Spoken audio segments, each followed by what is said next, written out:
بفضل الله سبحانه وتعالى مسلمين، وهذا من فضل الله سبحانه وتعالى علينا. فهل فهمنا إسلامنا على النحو الذي يريده الله سبحانه وتعالى كما بينه رسول الله؟ الرسول صلى الله عليه وسلم لا يحضر إشكال بني الإسلام على 5، وأنا أقصد أن نعمل الدات الثنتين هكذا. ال5 هذه ما هنش الإسلام. بني الإسلام على 5، ومعروف النبي صلى الله عليه وسلم خاطب إحنا بالفضل نستخدمه يوميا، يعني أي بناء لا بد له من أرضية وقاعدة بناء. فأرضية الدين حقنا اللي هو الإسلام، شهادة أن لا إله إلا الله وأن محمد رسول الله، اللي هو التوحيد وعدم الإشراك بالله والاتباع وعدم الابتداع. والأربع الفرائض هذه عبارة عن قواعد الدين، الصلاة والصوم والزكاة والحج. طيب إذا كان هذا الآن ال5 أرضية الدين وقاعدة بناء، فما البناء اللي قصده النبي صلى الله عليه وسلم بقوله بني الإسلام؟ البناء هي معاملتنا لبعض، معاملتنا لبعض.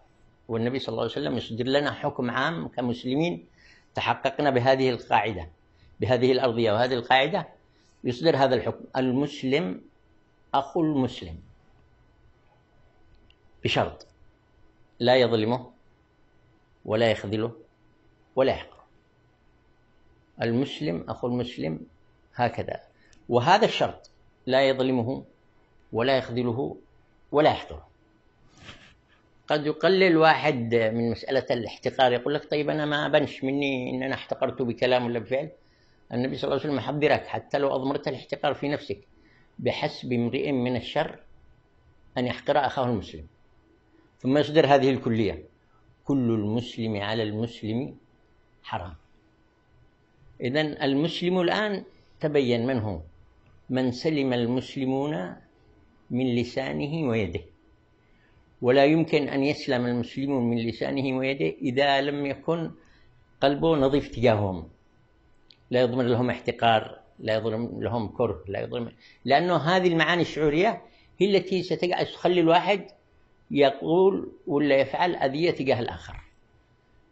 ولهذا النبي صلى الله عليه وسلم يبين في حديث متكامل هذه المسألة: إنه لا تحاسدوا، لاحظوا ذين كلهم معاني شعورية: لا تحاسدوا، لا تباغضوا، لا تدابروا، لا تقاطعوا.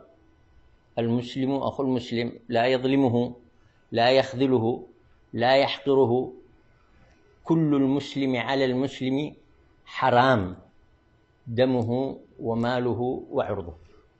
فإحنا كذا محتاجين فقط نشوف واقعنا، هل نحن متحلين بهذه الصفة التي ذكرها رسول الله صلى الله عليه وسلم؟ ما نؤذيش بعضنا بعض. هذا الحد الأدنى في تديننا، هذا الحد الأدنى في تديننا. تصوروا لو وجد هذا المجتمع المسلم، وهو حد أدنى، لأنه في مسلمين وفي مؤمنين وفي متقين وفي محسنين وفي أبرار وفي مقربين. الحد الأدنى أن نكون مسلمين.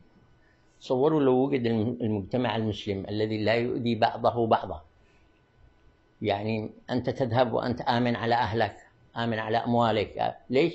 لأنه ما حدش يعتديش عليك بأي صورة من الصور. هذا مجتمع مثالي في الأرض، ما هوش قليل، مجتمع مثالي في الأرض. وإذا وجد هذا المجتمع المثالي في الأرض، ستظهر القرية الآمنة التي ذكرها الله سبحانه وتعالى في قوله: ضرب الله مثل، وضرب الله مثلا قرية كانت آمنة، أمان اجتماعي. أي شيء اللي أدى للأمان الاجتماعي هذا؟ إنه الآخرين ما يأذونيش ولا نأذي حد، مطمئنة، طمأنينة نفسية، يأتيها رزقها رغدا من كل مكان، رخاء اقتصادي. هذا هو المجتمع المثالي اللي تبحث عنه البشرية: أمان اجتماعي، طمأنينة نفسية، رخاء اقتصادي. إذا وجد هذا المجتمع سيتمنى العالم كله لو كان مسلما. أقول قولي هذا وأستغفر الله لي ولكم.